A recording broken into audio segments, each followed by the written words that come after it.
my body asked for, right? But why did I do it? Was it to relax the body or to come out of some kind of feeling of stress? So I did that running not simply. I mean, you can ask the question: if I would not have been stressed in that moment, do you think I would have gone for a run? No, right? So then doesn't it mean that the reason I went for that run was to get rid of something that happened to me, right? What was it that happened to me? Stress. So, therefore, when stress happens, and you can take your own examples, aren't there things that you do? Or we can also ask, aren't there things that you have to do the moment that you feel stressed? It might not be running. Maybe some of you don't enjoy that, or for some of you it might even not work. Because it's also funny, because the same things don't always work for everyone, right? For example, some people, they can relax when they listen to rock music. But can everybody do that? No, some people might relax when they listen to classical music. Some people get more stressed when they listen to classical music than they have been. So how funny is that? Not even the same thing works for the same people. And however, now we can ask one question. First of all, aren't there things you have to do when stress comes to you? Have you ever chosen to be stressed in your lives? Stressed or feared or sad or what we call vexed. Vexed is the summation of all of this, okay? Vexation means any kind of uneasiness. So uneasiness comes in two ways in our lives.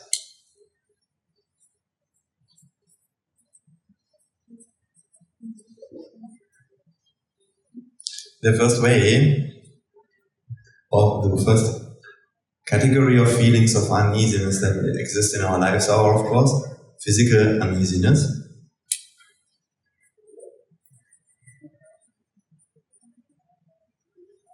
And the best example for that is how do you feel after 10 hours of carrying things?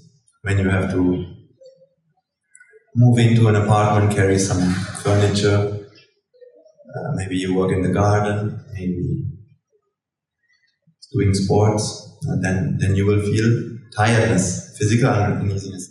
And the other one, of course, is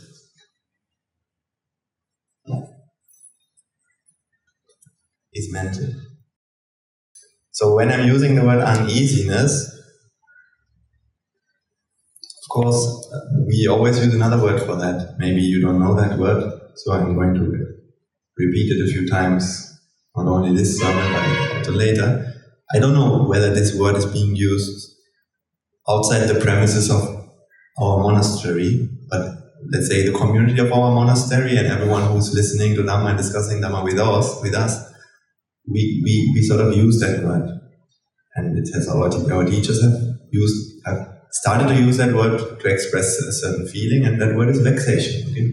So I'm just going to write this down again.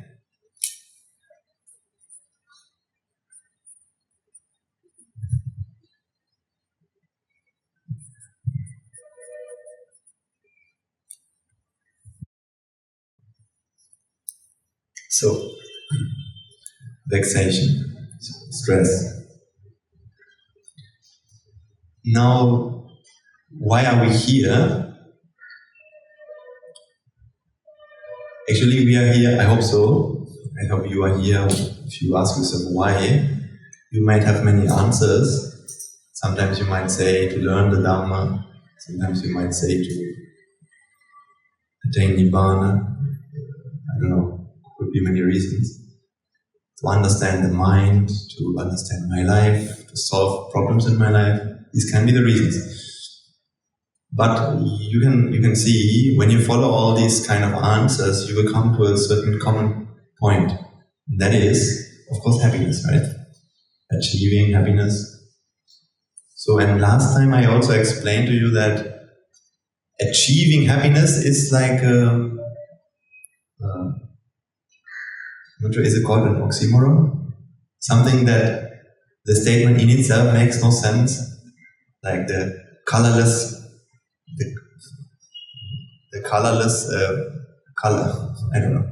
Right? So because achieving and happiness, you can't put both things together in one line, in one sentence.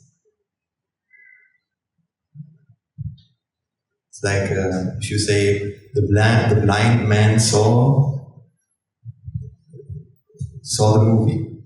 You can't say that. It makes no sense, right?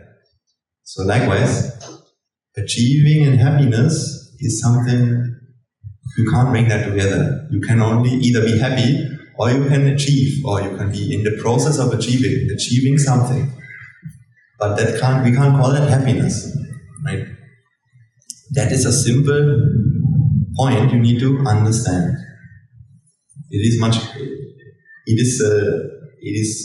We're going to talk about why that's so, and understanding that in itself is our solution. Because actually, if you would understand why achieving and happiness don't come together, your mind would no longer want or would no longer try to achieve. Okay? Our mind tries to achieve because it thinks that happiness and achieving can be together. Right? If your mind really knows and understands that it can't come together, it wouldn't try to do what defeats the purpose of doing it. Right? Because if achieving is done for happiness, but that very thing itself, sort of say, repels happiness, now then the doing of it is useless. The achieving of it, right? So now you need to understand what do I mean with achieving, because there are two kinds of achieving in life. One thing is the things you do. You go to work, you speak with people, and you make plans, you arrange things, you invite friends, or you meet friends, or the doing of it is one thing, but how much you want to achieve something by doing, that is another thing. That is something that's only in your mind. And I can't see that, actually. I can't see whether what you're doing is meant to achieve something, and that's why you do it, or whether you just do it because it's good, or because it helps somebody. Right? These are not the same. That's why if two people there might be let's say 3 people at work. One does the work because he really, really, really wants to have the promotion. The other one maybe wants to have the promotion a little bit. And the third one, he doesn't want the promotion. Now my question to you is, which one of them will work the hardest?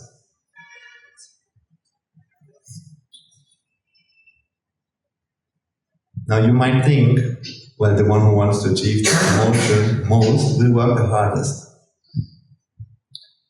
But my answer to you is, that's not true. The one who, I can say maybe something like this, the one who works the hardest. Or the one who has the most motivation works the hardest.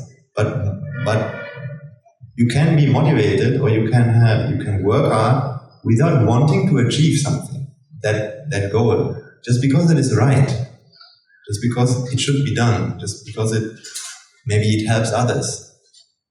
So, because it is helpful for you and others.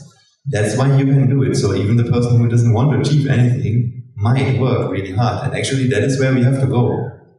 So you can see, when I say don't achieve anything, what you should understand is that we should not stop doing what we are doing. Actually, you should do whatever you can to be, for example, the best co-worker that you can be.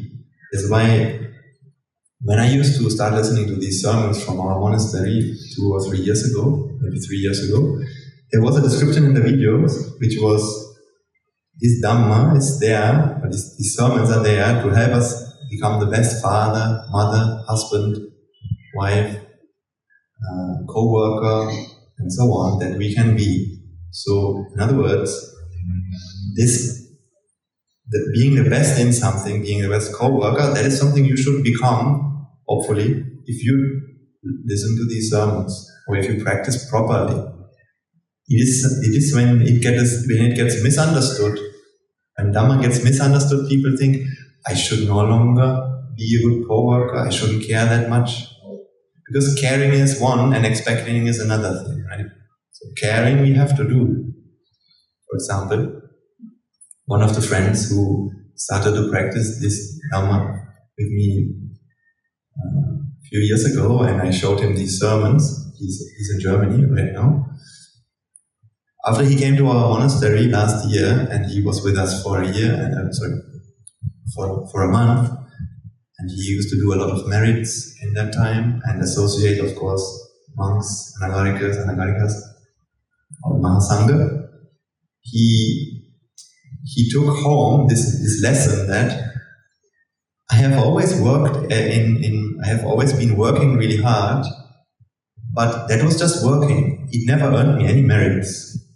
But now I know, and that time I thought, working will eventually bring me happiness. Maybe the next promotion, maybe the money that I get from it will give me some kind of happiness. Maybe I'll go and buy something.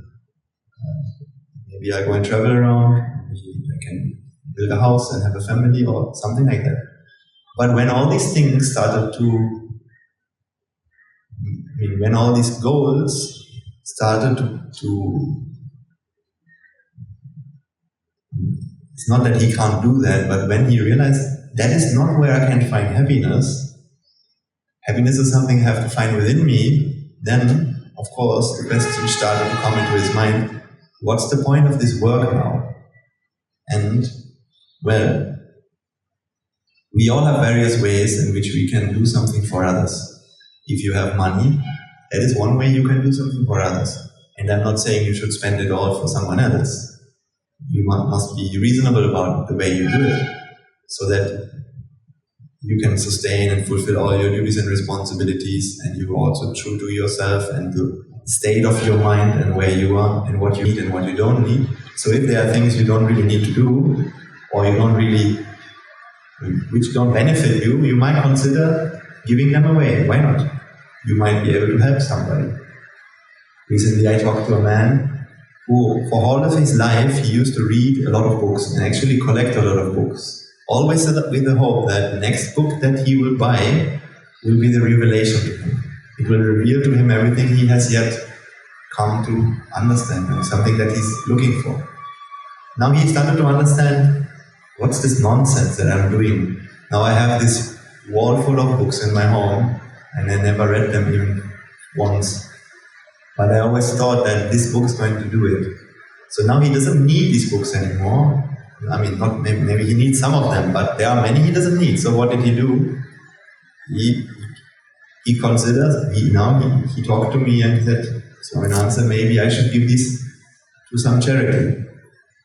I mean, there's no loss for him, right? He won't miss anything, but he has done something good. So that is one way we can do. Money is one thing that we can use to do merits. If you don't have money, you can do something else. For me, for example, I can say, me personally, I never had much money because I always lived with my parents for many years, and then I was a student, so then also I had just to mostly survive. And of course, here and there, student life, it's also not a beggar's life, I can't say that, but I couldn't do big things. However, what I had was sometimes time and knowledge, so I used to teach kids in my hometown maths, physics, or other things. So I was able to give that. And I did it happily and I did it wholeheartedly. That time, a few years ago, after I started to understand the Dhamma little by little, I knew that, wow, this is really a profound truth. how important, how it can solve all these problems that these teenagers have. So I really wanted to share this philosophy with my students, teenagers, from my hometown school. So I was working as a tuition teacher, and also I was working as a teacher after part-time. So morning teacher, afternoon tuition teacher. And I tried to do what I could, but unfortunately the merits of these kids were not high enough, which means as much as I wanted to help them with the Dhamma, I had no chance to do that. Because imagine I start teaching Dhamma in the school, in the lesson. I have to be really careful, because sometimes they might think I'm trying to teach them religion, sometimes I'm trying to indoctrinate them, and then if somebody finds out, then there will be a big trouble, because in a German school, there's one rule, which is there's no place for religion here, and if you start doing that, that is totally not okay. So, funny enough, Dhamma is not a religion, but people might think that if you start using the word Buddha or anything like that, maybe. So in the end, I could never do that. Up to today, I was never able to help these kids with the Dhamma. But I had this wish that maybe one day, when I become a monk, maybe in 10 years, if I have developed myself enough, and if I can be convincing enough, and if I can have this role model, if I can be a role model, then maybe I have a chance to come back and do something. And then again, we can see that it is such a rare case that we are here in a school where this combination is possible, right? Where actually students, to a certain extent, have this chance to, at least if they want to associate the Dhamma and to learn it and to free themselves from all the problems that they have. That is a really rare situation. I don't know. There's many schools like this in the world where this is possible. So we should appreciate that and cherish that and support such kind of things, because it is something that benefits the whole of society. Of course, at the end of the day, or actually at the beginning, what we need to do is understand Dhamma itself. Why is it that this is going to help people? Right? There are two kinds of uneasiness in our lives, and I talked about stress. So now you can ask yourselves, stress or vexation, mental, let's say, the stress I had when I worked 10 hours, I never chose to be stressed by it. It just happened. And I had to do something about it. I had to go for a run. So these are things we have to do, right? Coming out of stress, coming out of fear, coming out of sadness is not something we do just because there's nothing better to do. If sadness, if fear, whatever uneasiness in your mind, if that wouldn't be there, would we just go for a run? I mean, yes, we can go for a run because it's good for our body, okay? And then if you take the body side away, why would you go for a run? If you're already happy, and if there's no stress in your mind, why would we want to do that? Because I went, not because I wanted to. I didn't wish for this stress to be in my mind, but it was there. So now I had to find a solution, because stress is painful.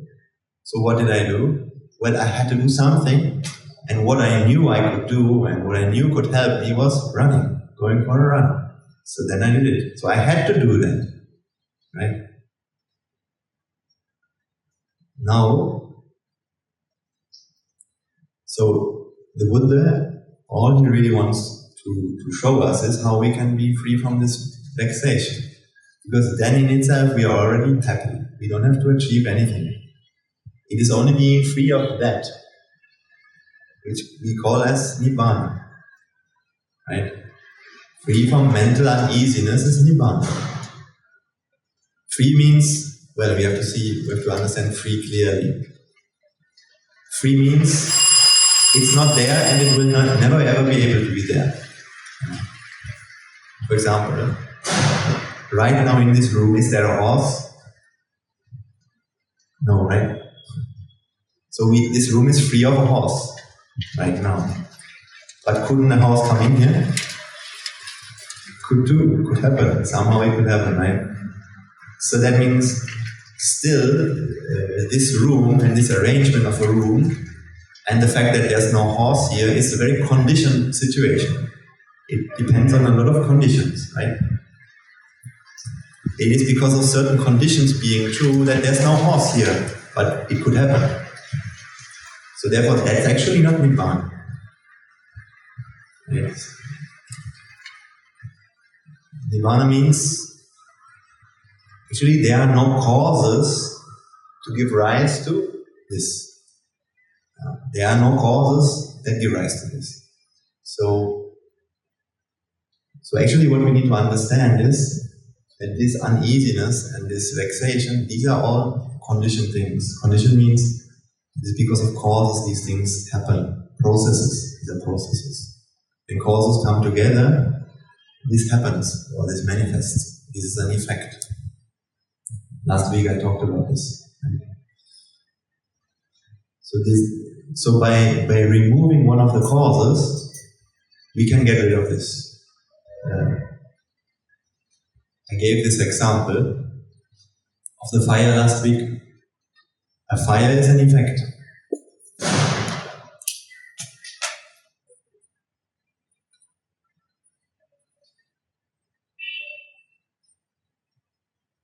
Fire is an effect. Fire is an effect of causes. So that means for a fire to manifest, you need certain causes and you need to put them together. So what are the causes? Carbon, oxygen.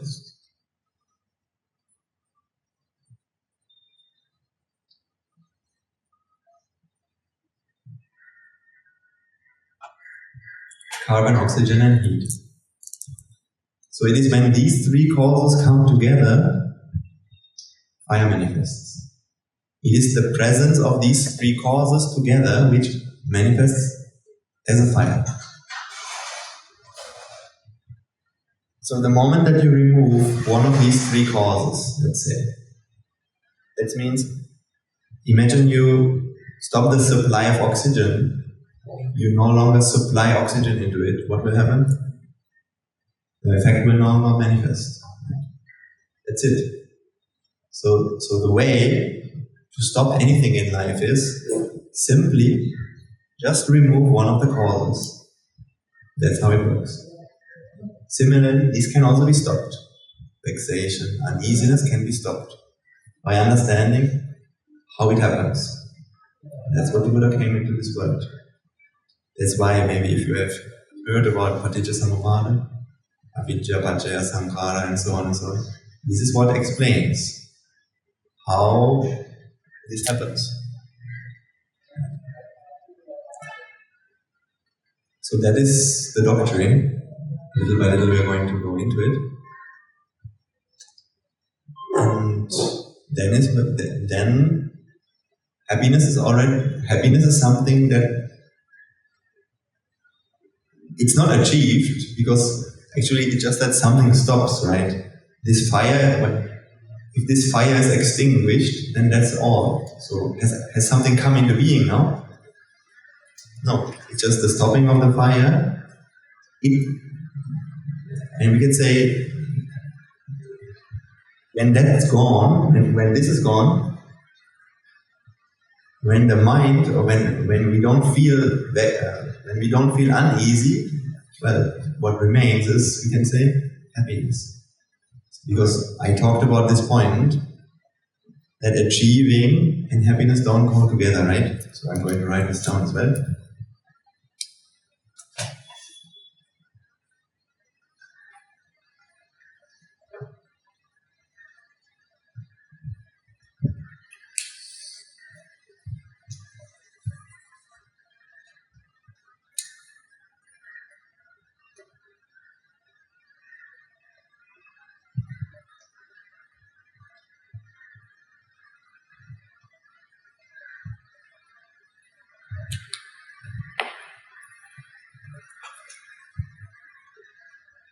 So what I mean to say is that these two words are mutually exclusive. But in our lives, in our minds, don't we always feel this kind of urge to achieve things? Yes, right? Haven't you wanted to achieve things in your life? Yes. Don't you still want to achieve things in your life? Yes. How nice it would be to be free from that. That is to understand what we really are. That means, just like I explained to you at the beginning, to understand we are not more than a chitta or a mind. We're going to go into the details of that also later. Now, so I hope now you will all agree with me that uneasiness happens in our lives, and when it happens, we have no choice but to do something about it, to come out of it. And most of our lives is concerned with that. Actually, if you think about it. Enjoying lives. That's where I started.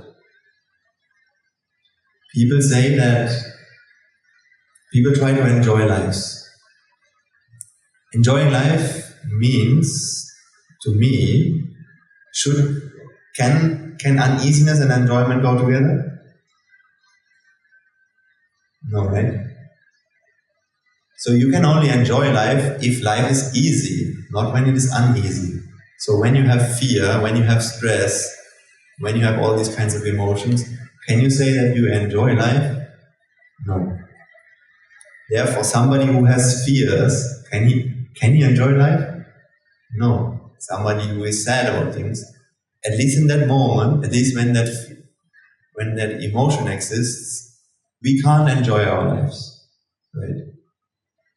So, from that point of view, as much as people, for example, try to associate, let's say, certain food to enjoy their lives, can that ever work? If let's say there's a certain dish which we really enjoy. Now I give you the choice. There are two kinds of dishes here in my hand, right? I mean, now I have a dish here. I have just one dish here. Now, don't you have an expectation? Don't you have a wish that, what it could be? Don't you have an expectation? Oh, I hope it is this, right? So whatever you believe is the most delicious thing in your life, or has been the most delicious thing you ever ate, wouldn't it be that which you hope to find here? Yes, right? That means if I give it to you and it is something else, maybe just a plate of white rice or something else, now wouldn't you be disappointed? Yeah. Therefore, don't you have a kind of a fear the moment before? Now you're sitting there, I have this plate in my hand. Isn't there a kind of a fear with you? Oh, I hope it's not going to be that thing. I hope it's going to be that thing. So do you enjoy your life right now? No, right? No. So what people can enjoy is whatever they really, really wanted, that has happened. That moment they can enjoy, right? The moment I really, really, really, I ordered something in the internet and now it just came. And now that it came, now I have it in my hand, now I can use it. That moment, everybody enjoys. I remember yesterday, it came to my mind again. When I was a teenager, I used to like Harry Potter books. So I read a few of them, and then I think that was the time when the new one came out. So it was maybe the 5th one or the 6th one. It just came out on that day.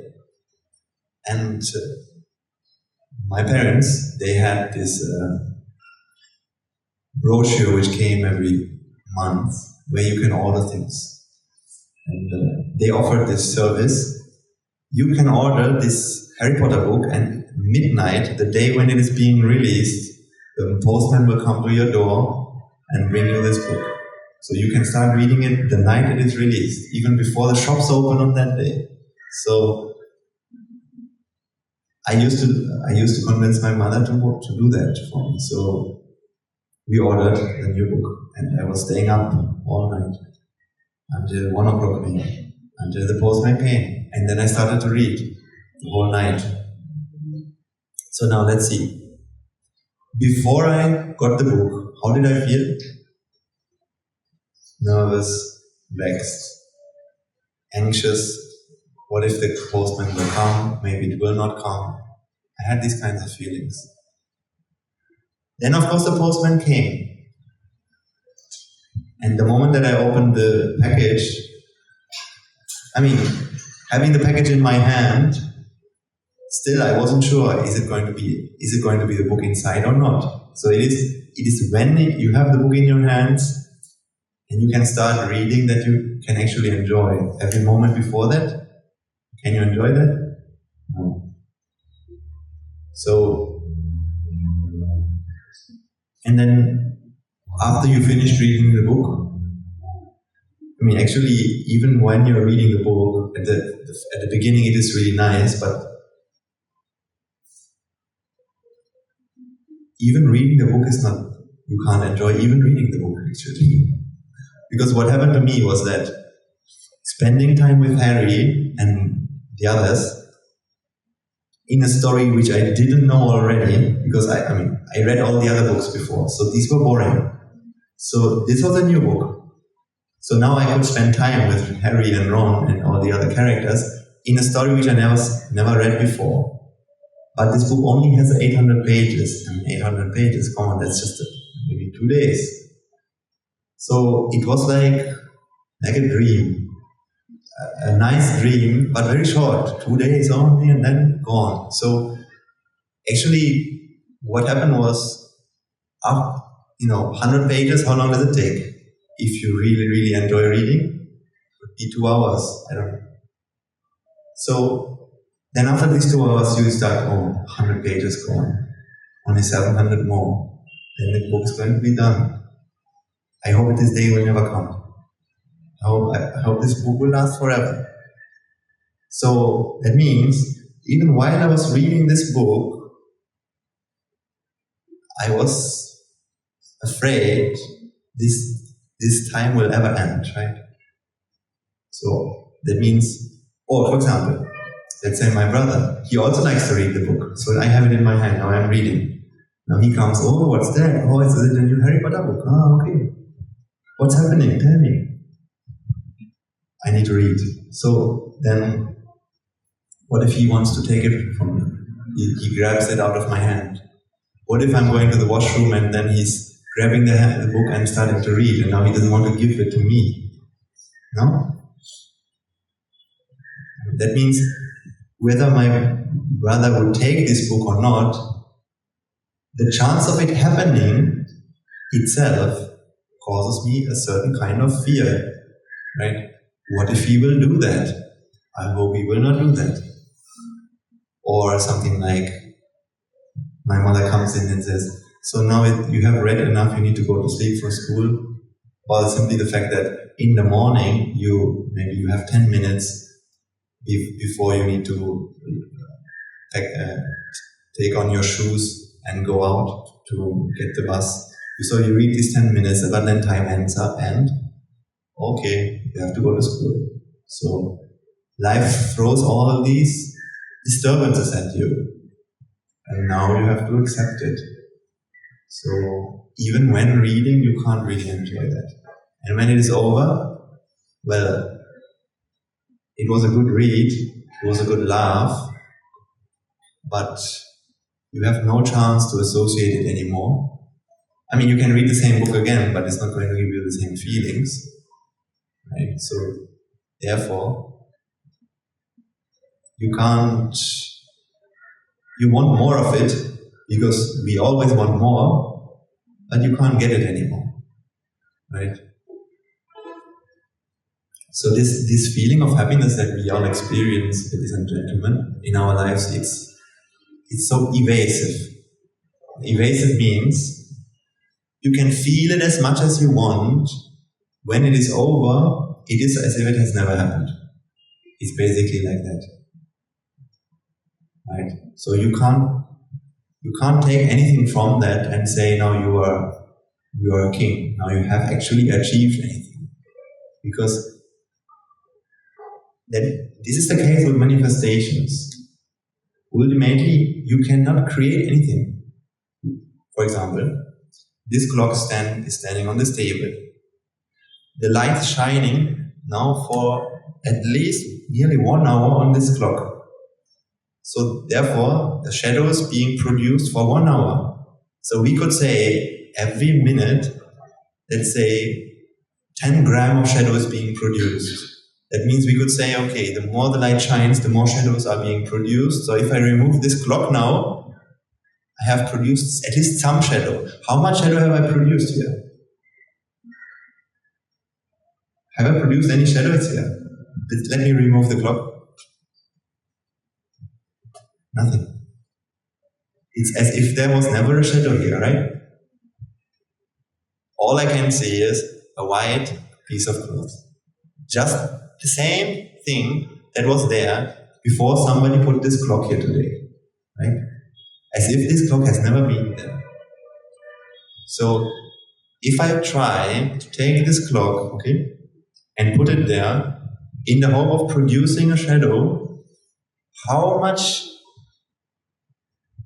time do I need to keep it there so that it finally gets produced? It's never going to happen. How many times do I have to try doing this? It's never going to happen. Because it is not, because I'm going to explain this and try to understand, because this is not an entity, this is not something created. Everything here is a process. So the shadow that you see is not a separate entity that gets produced. Actually, it's a manifestation. So it's happening. Happening means when the causes are there, it happens, or it's happening, right? So now shadow manifests. Why? The light is there, the clock is there, the ground is there, causes are present, therefore the effect manifests. But the shadow is not something which you can actually save or store or put somewhere, or it's not something that came from anywhere. I used to think that shadow is something that you can find within this clock. Like if I were to ask you, can you find the shadow of this clock? Where is it? Somewhere in the batteries? No. Such a thing, that's our thinking of entities. We think about the world in terms of entities, and therefore we feel shadow is something that comes from somewhere and now it's there. And you can produce it, or you can have something and keep it with you. But that's not how it works. So happiness is the same. Why do we try to achieve things? I mean, For example, I don't know about in Sri Lanka, maybe I think there are many kinds of people and different views. Some people might say, after this life, there's going to be another. Some people might say, no way, this is the only one. I can say in Germany, most people, I think Christian people do believe that there's going to be a life after this, but let's say most people I associated all my life with people who always said, this is one life and that's it. After that, there was not going to be anything anymore. So that is the view that people had. And given this fact, one way we can say everything is so useless, right? Because, of course, everything we have to let go. When we die, or just simply said, you go to a restaurant and you can associate the food only for 10 minutes, right? After that, it's eaten. So then that's it. That is something we can all understand. Even I used to understand that when I was in Germany, right? I went to the restaurant and I was really looking forward to enjoy something there. I knew that 10 minutes later it's going to be eaten and that's it. So, but that didn't prevent me from going. I still did it.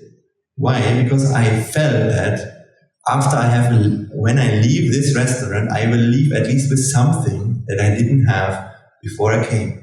At least a little bit, right? What is that?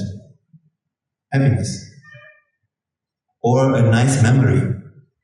Because that memory, at least, I can have it, I can keep it until I die. Whenever I want, I can go back to the memory of it and I can enjoy that memory at least. So the food, of course, I can no longer enjoy that because once it's digested, that's it. I can't do anything about that. But the memory, can't I enjoy that whenever I want? Yes. That's what I thought. And that's what many people think, I think. Most people I knew, they live their lives collecting memories, achieving things, becoming first in an exam. These were things that I tried to achieve back in the day. Now what remains from this today? What do I have from it today? Isn't it just a memory? A picture. A sort of a picture, not really very detailed, a vague picture of something that happened. That is the only thing that remains. So if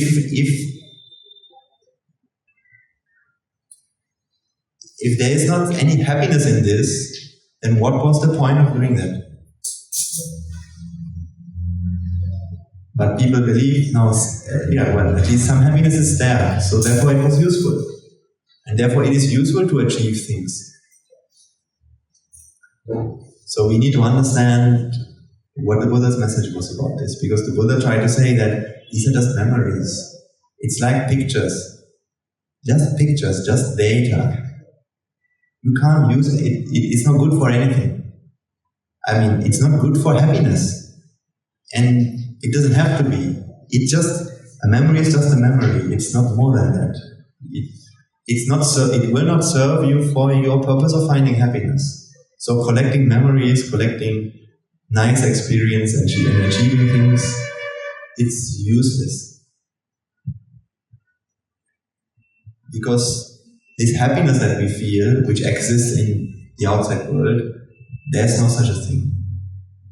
Because it's always just a manifestation, happiness. It's not something called a thing, something that exists there.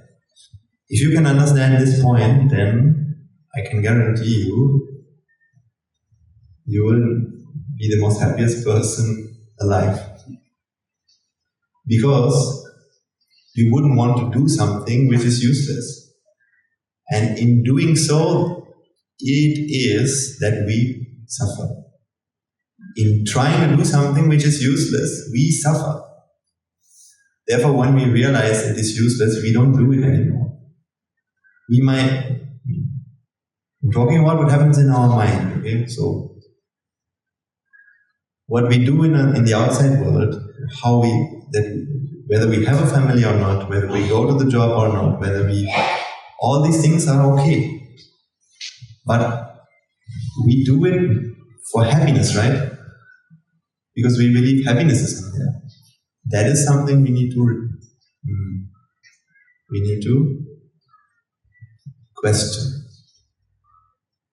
and think clearly.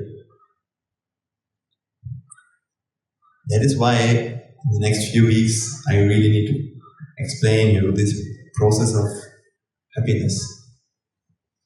The happiness that you know in your lives, you need to understand that. You really need to do that, because it is because you don't understand that you have all these problems in your life. When you understand happiness that you know, these problems will go away. Because happiness is not something you can find somewhere. It's a process. A process happens, that's all you can say. Or it doesn't happen. But it's not something you can collect, store, or abstract from somewhere. No, nothing like that. So, once you can understand that, life becomes very simple. Because our mind is running this engine every day, every minute. This huge engine which is running for the purpose of finding happiness in the outside world. And trying to not be unhappy from the outside world. So, what if this person might hurt me? What if this person might say something not nice to me? So I don't want that to happen. So I should try to avoid that. So this is the engine. Our mind believes happiness is there, unhappiness is there in the outside world. So now I need to run after happiness and try to run away from unhappiness. So aren't there people in your lives which you believe make you unhappy or can make you unhappy by doing something? Either by saying something. There will be someone, or at least there has been someone, right? So naturally our mind must run the engine of trying to avoid that, as long as it believes that this is something which the world can give me. And likewise, there are things which we want to have with us, and these we are trying to associate. So this is the big engine that our mind is running 24/7, every day, every minute of our lives. And that is something which causes us so much trouble. And the body causes it, and it's causing the body so much trouble. Right?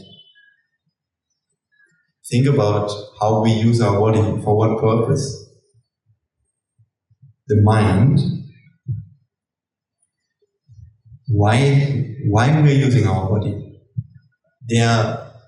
For example, when I was a teenager, I used to sit in front of the computer, or I used to read books in the night. Now let me ask my eyes. Eyes, what do you think about that? Is it good? Is it not something I should keep doing?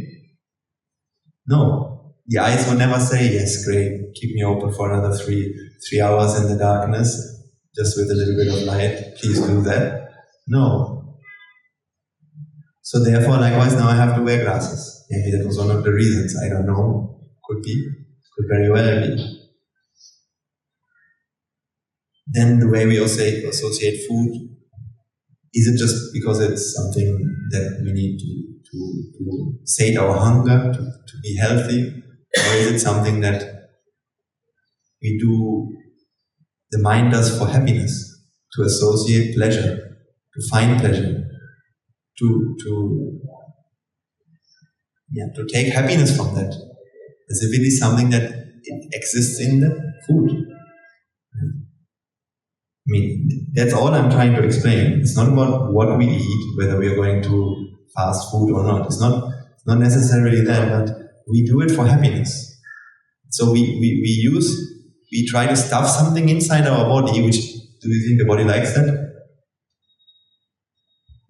Do you think the body likes to take in unnecessary amounts of energy, chocolates or something like that? I mean,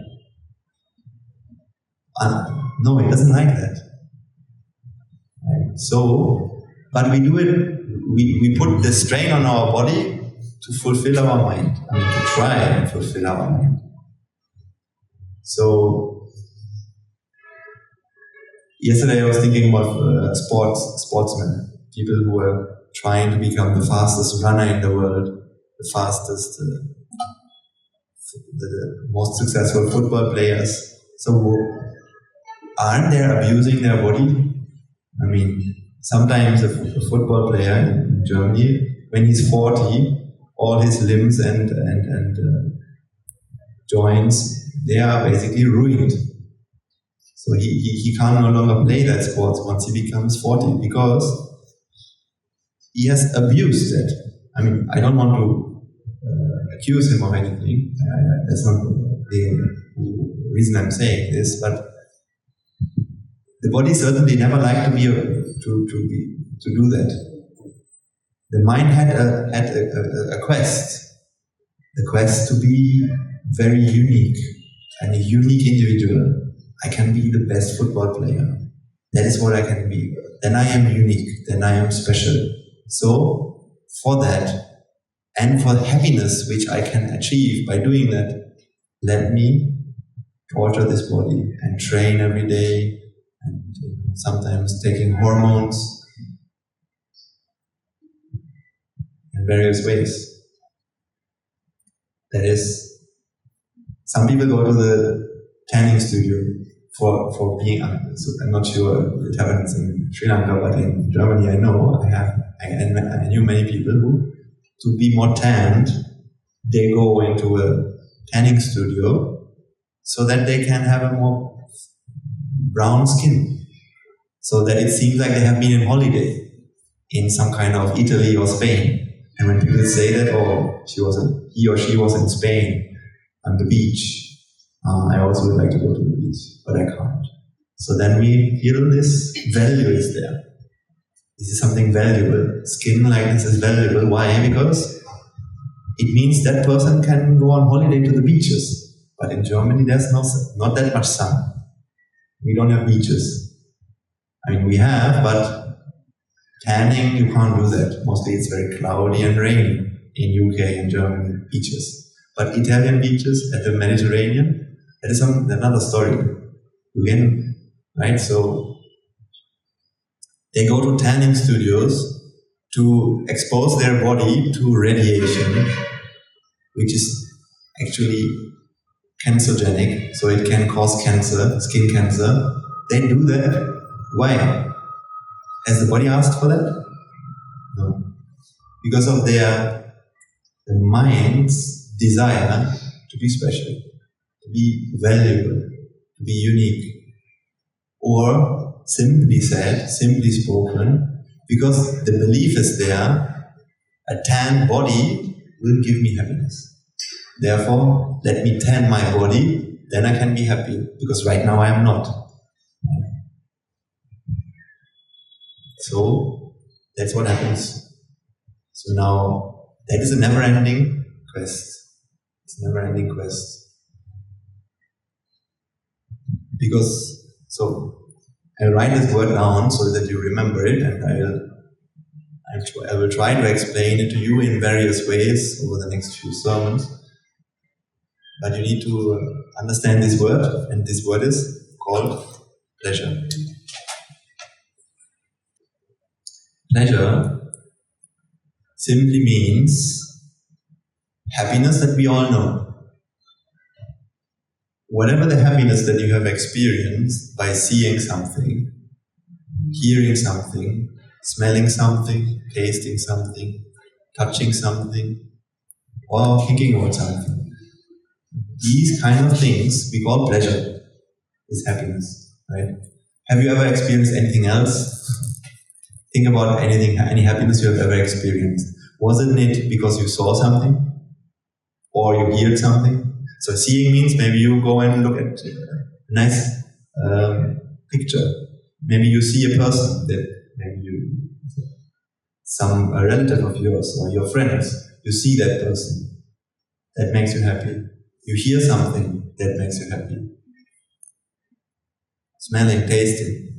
I think I don't need to explain that. Touching, hugging someone, or sometimes, So, and thinking about something means you remember something that happened. Think about the holiday you had. Think about when somebody was really nice to you. So immediately that memory comes to you, and there's a moment of happiness. So that's also pleasure. Pleasure means it is a conditional happiness. I'm not sure how much you can, you can relate to this word conditional. I will explain you in a very simple way, in simple words. Conditional happiness means certain conditions or causes have to align for that experience to happen, right? For example, if you really like to see a certain person right now, aren't there causes or conditions that have to align? If that person, for example, right now is not in Sri Lanka, so can you see that person?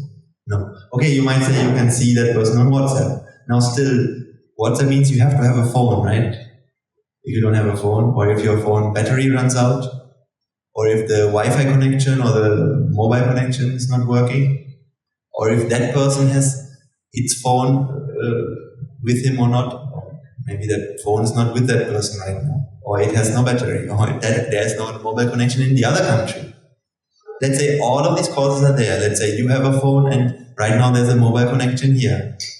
Let's say that person has a phone and the battery works, the phone works, the person is there, everything is there, but the mobile tower in that country doesn't work. So, can you see that person? No. Because you need all these causes, all of them to align. And when they are aligned, that's when this seeing of that person happens. And I haven't even begun to talk about all the causes which are really relevant. Now I talk about the phone and this person and the mobile tower, but how about your eyes? Your eyes have to work, right? Otherwise, that will also not work. Your brain has to work, the nerves that connect your brain to your eyes also have to work. And your mind, of course, also has to work, right? All these things have to be there. All of them. If you want to experience this, right? So, all of these things have to align. Isn't that the 1 in a million chance? I mean, if you think about it, so many things have to be involved. Now, that means if that is something we really, really want, this particular experience, seeing this person, seeing that person or hearing that thing, how much do we have to fight with the world? It's a lot. There are many things which come pass our way, which can come against our path. Hopefully nobody does something to my eyes. Hopefully nothing happens to that person. Hopefully his battery is full enough. Hopefully the mobile tower works. And so on and so on. And this is the battle that we are all fighting every day. So many battles. For this, right? For this. There's one thing you need to understand. Now when I ask you, what do you want right now? You might say, maybe I would really like to see that person, right? So you believe that, we believe that is what I want. It is seeing of that person that I want. Now I want you to consider for a moment this question. If you could see that person but not feel happiness that comes from that person, because what happens when you see someone is two things happen, right? Seeing and happiness happens. These two things happen. Not always, right? For example, when you see this, seeing happens right now, right? I hope so, for everyone. Yeah. So the causes are aligned for seeing to happen. This pen is there, your eyes are working, your brain is working, mind is working, light is there in the room, and so on and so on. So that seeing happens, but do you feel pleasure right now? No. So you can see, seeing happens, but pleasure doesn't happen. Right? Now look at the flowers. Now, sometimes you might feel these are beautiful. So that means you see the flowers, but also, additionally, you feel this, right? Can you see? Can you see that both things happen simultaneously on top of another? Okay. Right. So now imagine. So when you look at this, you feel you see this, but you don't feel any pleasure, right? When you look at the flowers, maybe. I can't say everyone will feel both, which is also funny because if the flowers are beautiful, shouldn't everyone feel the beauty? And if it were beautiful, everybody should feel that. But maybe some of you will feel very happy about seeing these flowers. Some of you will not feel much at all, right? That's how it happens when we look at things. People watch the same movie, one person feels so happy seeing that movie, the other one doesn't feel much or at all happiness, or maybe he feels even unhappy, right? Or the example, when I used to go to my grandmother, my father always likes to listen to, he's a driver, so he can decide what music is going to be played in the car. So he always puts in folk music or some kind of traditional German music. So he enjoyed that. So what did he feel? The music and happiness. Both two things happened. What did I feel? Music, but unhappiness. So what did the song actually bring? I mean, is it a nice song or is it a beautiful song or is it an ugly song? Because if it is beautiful, I should have felt the same thing that my father felt at that time, right? Now, and how beautiful is it? If it is beautiful with the units of 10, then everybody should feel beautiful with the unit of 10, right? But even two people who feel the same, then even when two people say, this is a good song, right? Yes, it's really good. Now even they both, do you think they both feel the same beautiful? No.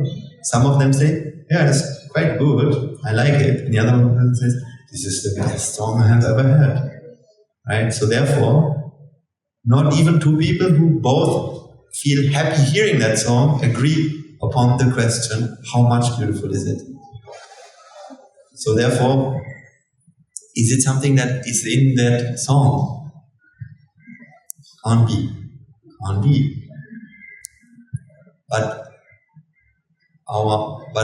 Don't we always believe that? Don't we always believe that there are songs which are beautiful? There are flowers which are beautiful. And there are people, when looking at them, beautiful people out there. Or that's what we believe. So something is wrong with our mind. No. So what I wanted to ask you, do you want to see the flowers or do you want to experience this? Why do you want to look at the flowers? Is it because is it because of the flowers or because of the happiness that you feel when you look at them? So now I want to ask you, imagine you would look at the flowers, but the happiness, but you wouldn't feel the happiness alongside. Would you want to buy them? No, right? So then, when you say that you want the flowers, do you really want the flowers or you want this? What do you really want? So, anything you ever wanted in your life, was it the things that you wanted or was it this that you actually wanted from that? Right? Can you see the difference? When people say, I like this person, he or she is so kind. Now, what do we like? Is it the person or the kindness? Kindness, right? So imagine that person is no longer kind. But we marry the person, right? We marry the person for the kindness, right? Therefore, but what we like is actually not the person but the kindness. So therefore, now imagine that person is no longer kind. Then that's a problem for us. Because actually what we wanted was never the person. Because then we should say, yeah, you're still there. Everything I wanted, I have, right? So if you marry the person for the person, then you should say, oh, as long as you're here, I'm happy. But that's not what we say. We say, why are you no longer kind to me? That means we never wanted the person, we wanted the kindness from the person. That means there are actually a lot of conditions for which we do things. It is for them that we do things, right? I mean, isn't it like that? What we wanted was kindness, not that person. So we came into this meeting with a model in our mind, which is kindness should be there, this should be there, that should be there, this should be there. That person should also like hiking.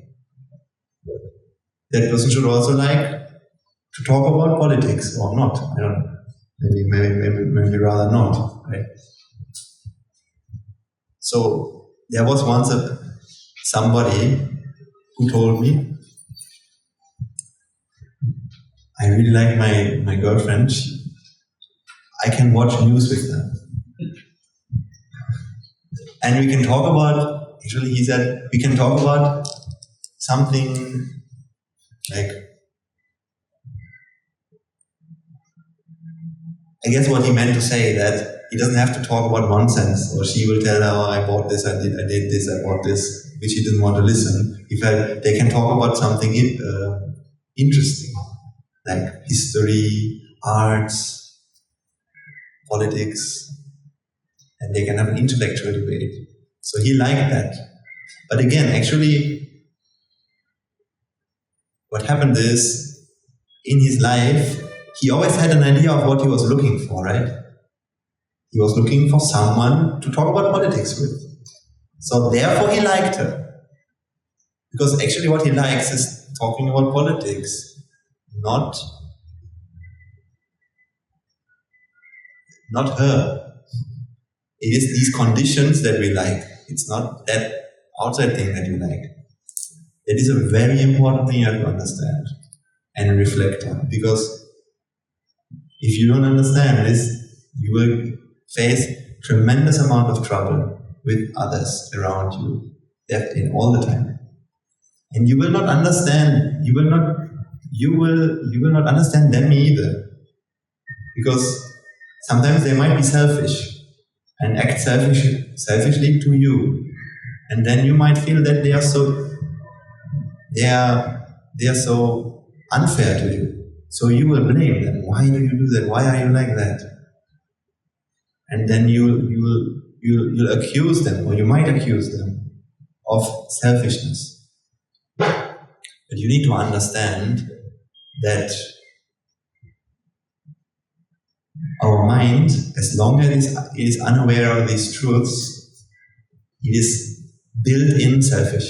I mean, that means it can't do anything else but feel the way it does and do always, ultimately, based on selfish intentions. There's no such thing as nothing beyond that. Ultimately, right? Ultimately, it's always to fulfill something that is lacking in the mind. An ignorant mind. So an ignorant mind means a mind which doesn't realize the Four Noble Truths, can't but feel such kind of feelings. Right? So we can't blame anyone for feeling like that. By understanding these things, little by little we can come out of feeling that, but we will also realize the fact that people treat me like this is not because they are bad, but because simply for the fact that that's how the mind works. So understanding is a great relief, because you will no longer accuse anyone of selfishness. That's what I used to do some years ago, at least. I was always so in conflict with seeing the world develop and people treating each other like this. I used to somehow think I was not like that, which was again another trick of the ego, because I was the same. I couldn't help myself from doing that as well. Thanks to my teachers, thanks to this philosophy, now I can see that a life beyond that is possible. Not something that you can achieve from one day to the other, but little by little. That's why achieving Nibbāna is not something like you go to the, let's say, I mean, yes, the Buddha, he went under a tree and 1 week, 2 weeks later or 6 years later, he had achieved that. The way I see that for us, it is more, first of all, we can't do it alone. So we need to have guidance from teachers, we need to have association of the right people, of the right community, which can forgive us our mistakes, point out our mistakes and our weaknesses, and guide us and give us advice and give us wisdom. And all these things together will bring us there step by step, right? Because in today's day and age, we always want to achieve things very quickly. How to become slim in 2 weeks, how to become something very quickly. So we always look for quicker solutions. Very quick solutions to numb the pain that I'm feeling. And it's okay. And sometimes we need to do, sometimes we need to take a painkiller. But we always need to realize that real solutions are never that. So if you are looking for a long-term happy life, don't expect to come here 2 times and then every problem has been solved.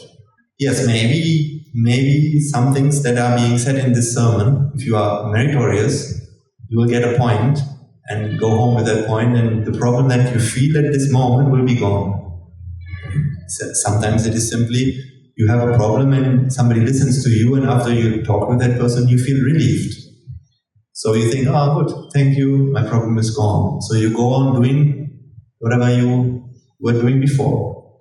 Now, you see, that is not actually a real solution. Has not happened at all. It's just the vexation has been released, and that's it. Now it will come back in 2 days again, in 3 weeks again, and then you will have the same problem again, and then you will come crying again. So then, that's not a solution. If you want a real solution, this is the same.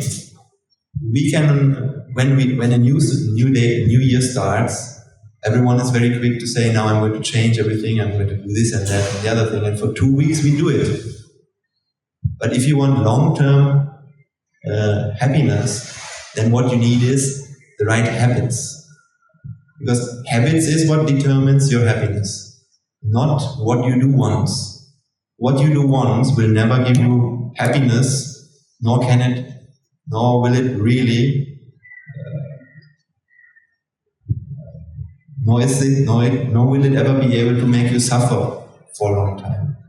It is the way you think habitually that makes you suffer continuously, or it is the way you think properly or in the right way which will give you happiness in the long way. So what we need is the right habits, not things done once.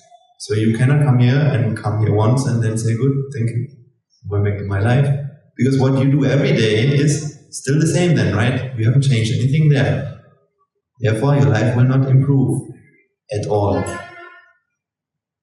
If what you learn here is just that, and your life, at least the way of thinking doesn't improve, after that, then I consider it's been useless.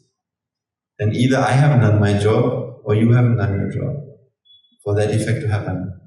Because for that effect to happen, you have to do your job, I have to do my job. Otherwise, if one of these two causes is missing, it wouldn't happen. So, therefore, I'm not saying you should change things in your life, but your thinking has to evolve. And thinking means your habits of thinking should evolve.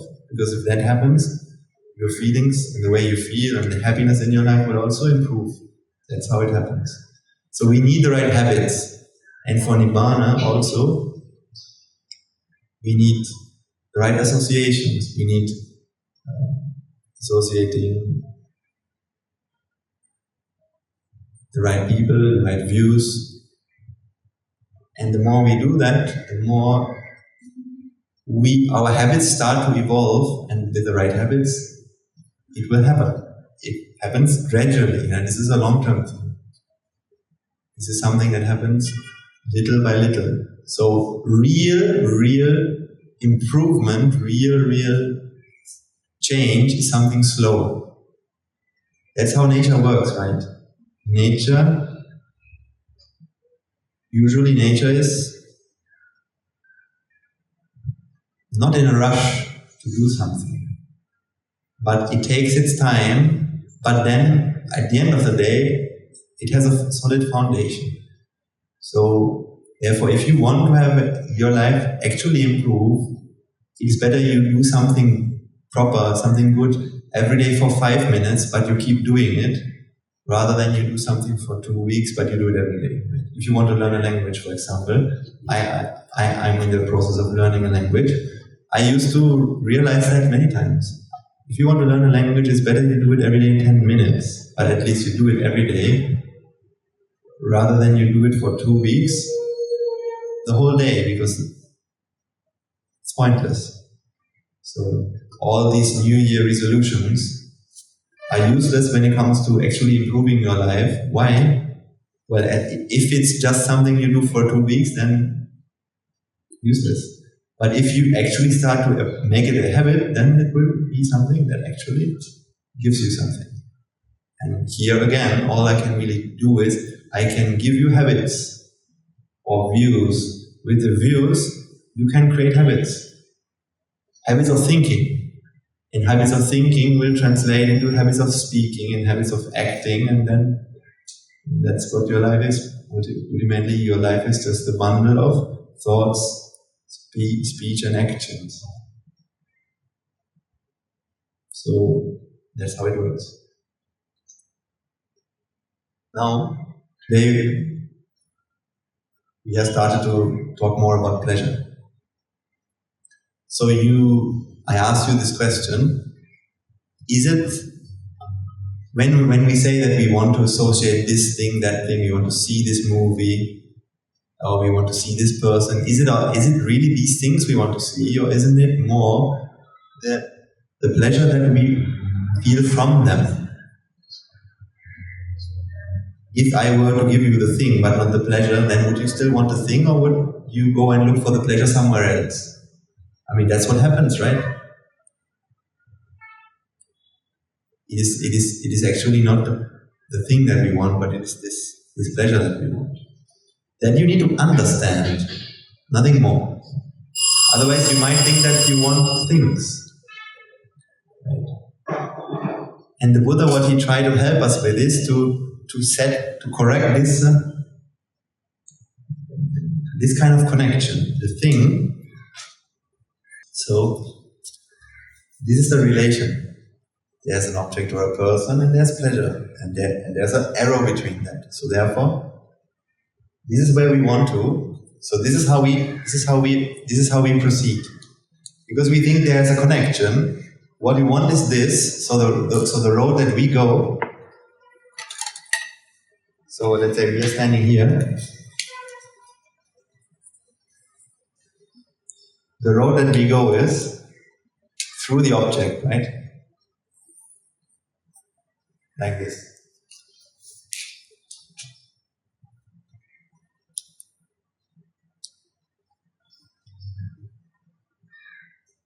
But what the Buddha tried to explain us is this.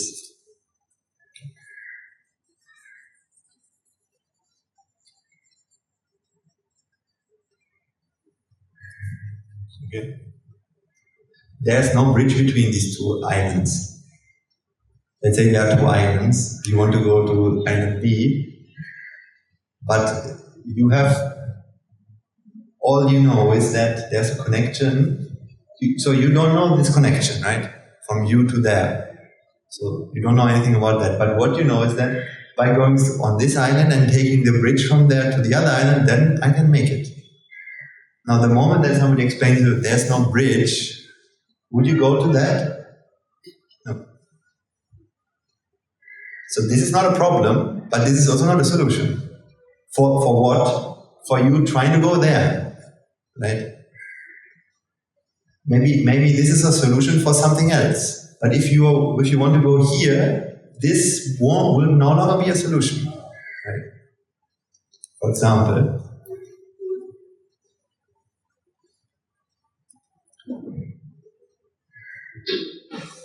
if now as a preacher, as somebody who wants to explain the Dhamma, this is something that I can use.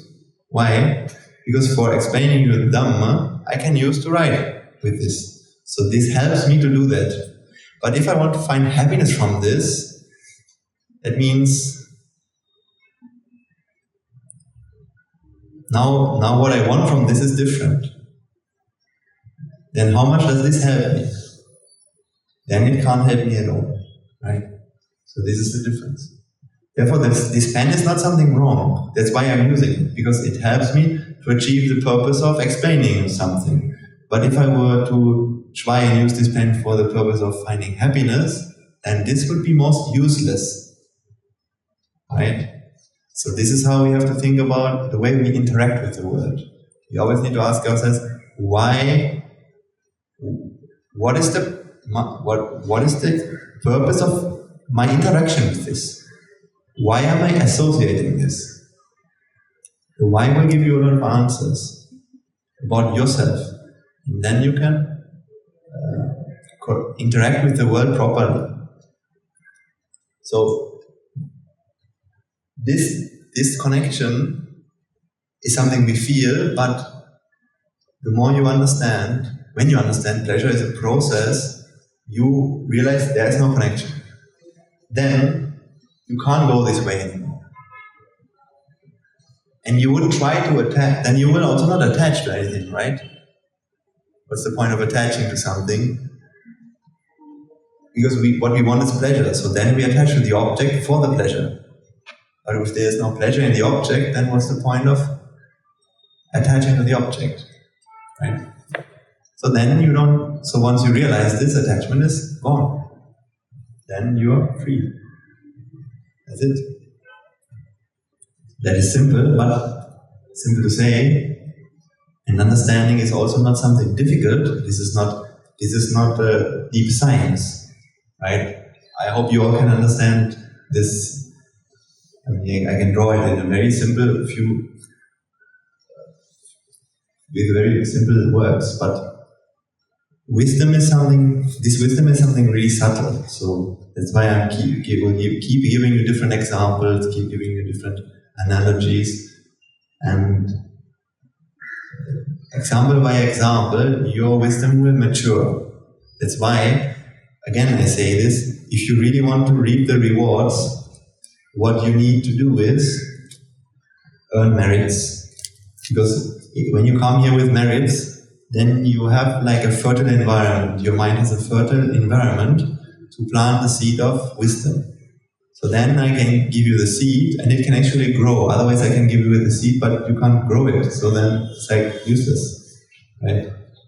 This is again cause and effect. You need all these causes. Fertile environment and the seed, and you need to bring them together. When you bring them together, you will have the result. But if you come here without a fertile soil, now I can give you as much seeds as you want, you wouldn't be able to use them. Therefore, the effect cannot manifest. So, doing merits is one aspect. That's why people engage in these merits, laying the powder, offering flowers. And if you can't do them, that's fine, you can rejoice, right? Just rejoice in your mind. You also gain merits. And you don't have to earn merits in a sermon or in a religious situation. I explained this last time as well. You can see goodness happening anywhere and rejoice about that. On the streets, if you look, you will find many things to rejoice. Right? So, similarly, then one thing is merits, and another thing is, of course, how the kind of person that we are, the way we associate others. Last week I gave examples such as gossiping, whether we do that or not, and noticing when it happens. Sometimes, maybe on family get-togethers or in business or in other situations, you might see people doing that, talking about others in a bad way, because it's nice for the ego at this moment, because it makes makes that community feel maybe superior or better. So you must be in these situations and you don't have to go and be the judge and accuse anyone. This is not our role, but you need to be mindful of how you behave. And you need to be compassionate with the ones who are engaging in this, because it's going to be something that will be of disadvantage to them. So I always remember this one point. When people engage in harmful behavior to others, for example gossiping, why would somebody gossip about someone else? That means let's say, talking something badly about another person. Because by doing that, what can that mind achieve? Feel good about itself, right? That is something that the ego always wants. Feeling good about ourselves by talking bad about someone else is one way to feel superior. Now, that is something our mind does because before that it feels inferior. It feels somehow not good enough. Somehow there's some kind of pain within the mind. That's why we have this saying, it is only hurt people who hurt people. Right? So I'm going to write this down just so you remember this.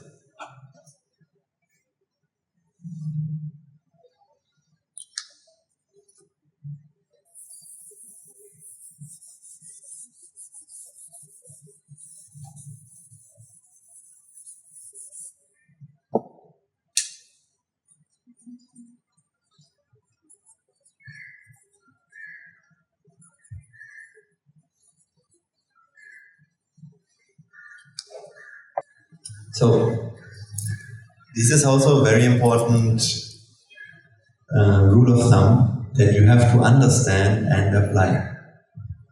It is very practical, very deep, because in this statement also the whole of Dhamma is there. But even without understanding Dhamma, this will make sense. And it is something really true, and it will help you to develop your ability to love others.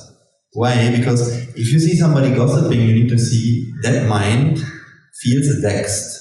Vexed means inferior. And because of this feeling of inferiority, it is looking for a way to feel superior again.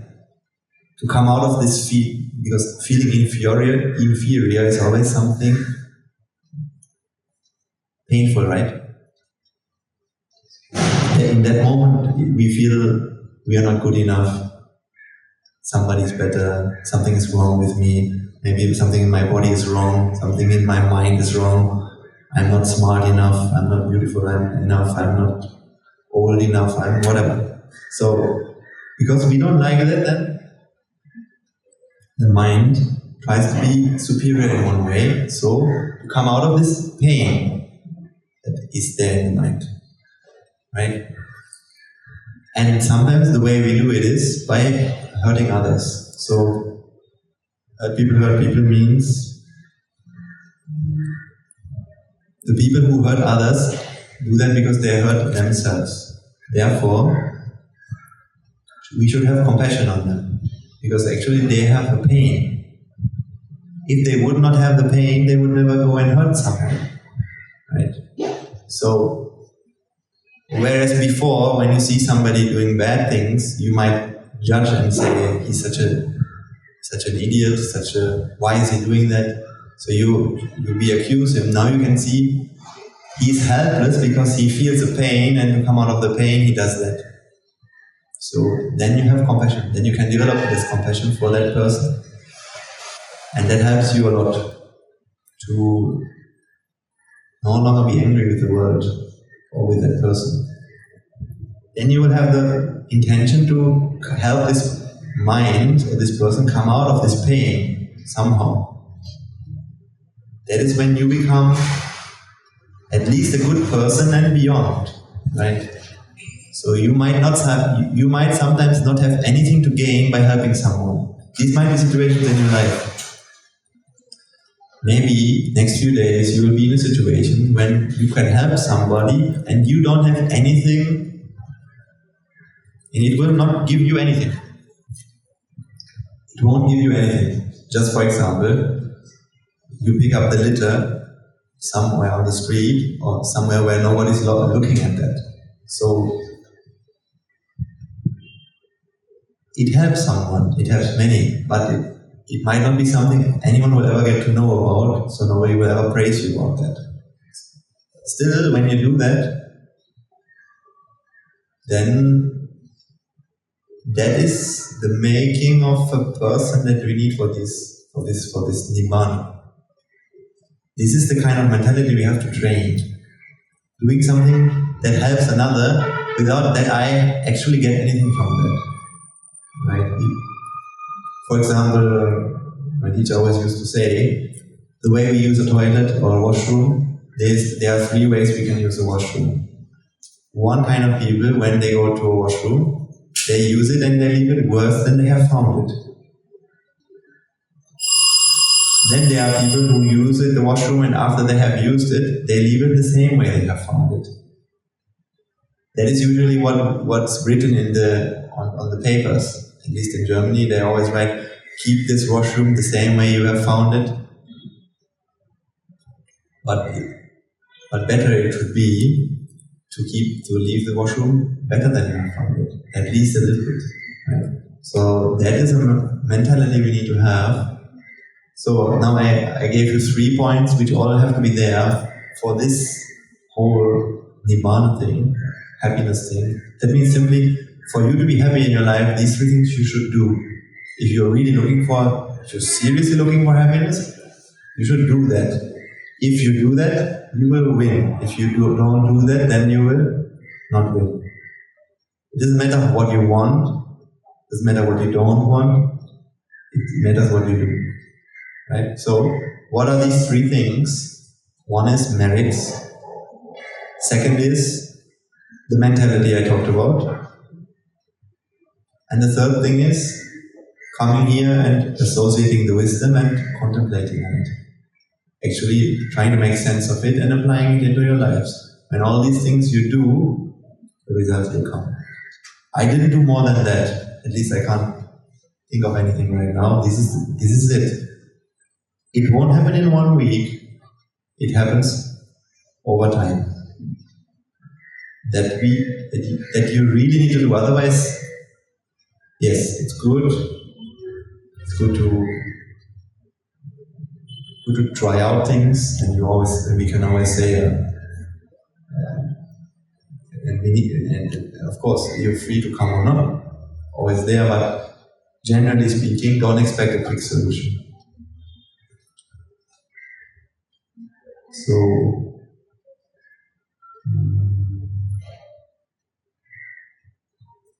that's what I have done over the last few years. I always want to apply everything I learn, and I want to, and don't ever underestimate the importance of these, of our mind mentality and how we treat others. Because if you have done this, let's say next week, if you decide to come, if you have come and you know that in this 1 week I have done a lot of goodness to others, and I've used opportunities, maybe at work, maybe when in the supermarket, maybe when it comes to your family, or maybe when it comes to your parents, sometimes. Because what I used to do when I started to understand this, and I never did this before, so when I was a teenager, my father asked me, can you go and cut the grass, and can you take the lawnmower and cut the grass in the garden? And I used to say, I don't like to do that, I want to play computers. So if I did it half-heartedly, or I tried to find a way to escape this. And my father had to run after me for doing this. Now, after I started to listen to this, one of the things I started to do, whatever he asked me to do, I immediately did it. Immediately. Not immediately, but as soon as I had the chance, the time, I did it. And then when he came home, it was only a few months I had the time, as I said, I talked about it in the first sermon. I was only at home for a few months. But in that time, whenever my father came home, I used to cook make a tea for him. Because he liked ginger, because that is something he believed was very healthy. So I always cut ginger, make a tea, and give it to him when he came home. So that's something I never did before. And it was after I understood that happiness and family, actually these things are not related. So you could say, why did I still do these things? No, I did them because, first of all, to pay my gratitude for everything I got from my parents. Simply because these things create a lot of harmony around you, which makes it easier for you and for others. So that is very important, because you can gain merits. So all of these reasons. So ultimately, it has benefited everyone. So these are the things that happened with me when I did this. So I hope that these things will also, if they haven't already happened, or if you haven't done things like that already, I'm sure you have done a lot. Even before coming to these sermons, otherwise you wouldn't come here, because it is for good, only a good person comes here, because with merits and a good wish for others and for yourself, then that's when you come here, otherwise it wouldn't happen. So that is great, but I'm saying keep going with that, and keep improving that. That will be really good for you. Without that, you can listen to Dhamma a long time, it will never make sense. I mean, it will make sense intellectually, but it will never make sense in your heart, right? Because when I traveled the world, I met many people who also learned the Dhamma. Sometimes people who are in universities, who have studied the Dhamma inside and out for many years. But when they go home to their family, I'm not sure whether the same conflicts, like the wife is shouting at the husband shouting at the wife, the children are, for example, misbehaving, all these things still happen, right? Now, what's the point of learning Dhamma if these things still exist? Then that's not why I want to learn the Dhamma. I want to learn the Dhamma so that I can come home or wherever I am. First of all, I am happy, and there's always something I can do for others, right? That's when it makes sense. Actually, the more you want to be happy, the more it's not going to happen. It is by giving up this sense of identity, ultimately, that we can be happy. This fixedness on ourselves, right? The more we are fixated on ourselves, the more we suffer. One example is when you want to give a speech. The more you think, oh, what will others think about me? How will they think about me? The more you think about me, the more anxiety, stress, and all these feelings you will have. But a mind which thinks about others, that's not something we can just do, so we all have to be patient with our own mind, but the tendency is the more you can think about others, the more happy you will be yourself, right? So it's a win-win. That is things I observed in my life. So, okay, I think for today that's it. So I hope you got something both in terms of practical things that I really, really urge you to do, as well as understanding the importance of pleasure in your life. That means that is something our mind really, really wants, and a lot of things are done for that. And what vexation is, and we'll also learn how they are connected, how this thing works, this process, and what happens in our mind. And then by understanding that, your life will change. That's what happened to me, and for all of us at the monastery who practice this. Because I never wanted to become a monk, and I never wanted. I just wanted to be happy, and I wanted to understand the path to do that. Right. So I think that was never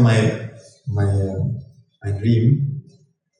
But when I saw that this is what can help me to do that, and I can be of service to others, that's when I wanted this. So thanks to my teachers, I have gotten this far and have understood at least a little bit of the Dhamma, and that's what I'm here to share with you because of the great benefits it gave to me and it's giving to all of us. So I hope you also can enjoy that. If not today, then as soon as possible, and I can guarantee you then you'll find also the answers to any problems you have in your life, because all the answers are there. But what we give is what we get. So if you want to get, you have to give. Not to me, not to our monastery, not to anyone in particular, but giving for the sake of giving for the sake of goodness.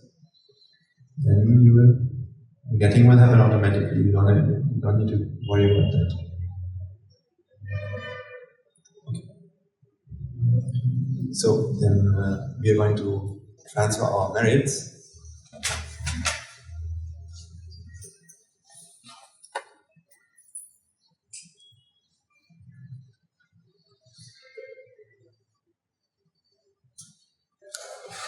Let us take a moment to transfer the merits that we have acquired today by observing the precepts, by engaging in various meritorious deeds, laying the pavada and offering ginapasa or dana or flower offerings and so on, by listening to the sermon and all the meritorious deeds that we have done today. May the power of these merits, first and foremost, let us transfer these merits to the bhikkhus, bhikkhunis, upasikas and upasikas who since time immemorial have protected and preserved the sublime teachings of the Buddha and have passed it down to the generations of the noble lineage in the form of the Tritaka, which is thankfully available to us today to study, understand, and comprehend the Dhamma. It's also transferred these merits to the members of the Mahasangha present throughout the world, including the chief prelates of all of the chapters who have dedicated their lives towards the noble path and have committed themselves towards the betterment of all sentient beings. Let us also not forget that among them are the monks and nuns resident in your local temples and nunneries, who have always been by your side through thick and thin, come rain or shine. Let's also transfer these merits to Guru Swami Nahamsa, as well as all the monks resident at the monastery, as well as all the Anagarika and Anagarika attached to the monastery.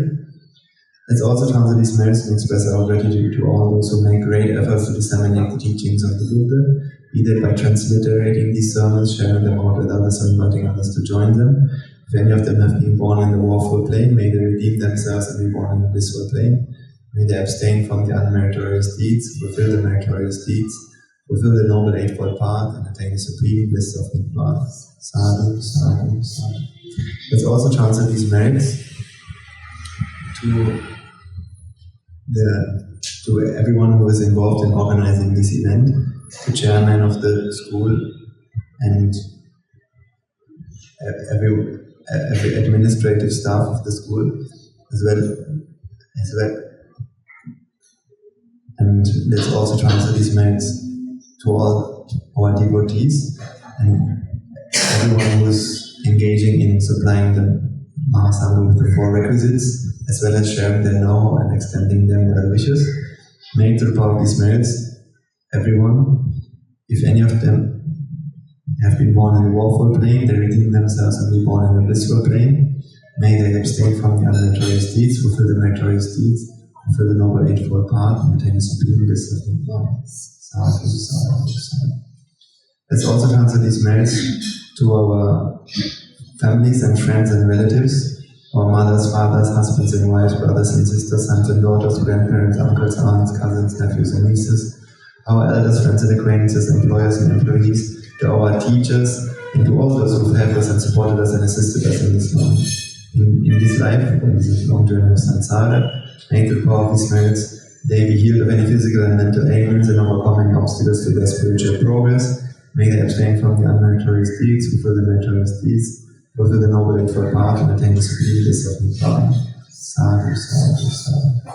Let's also transfer these merits to the Devas and Brahmas, spirits and demons, primarily the Sakadeva, as well as all the numerous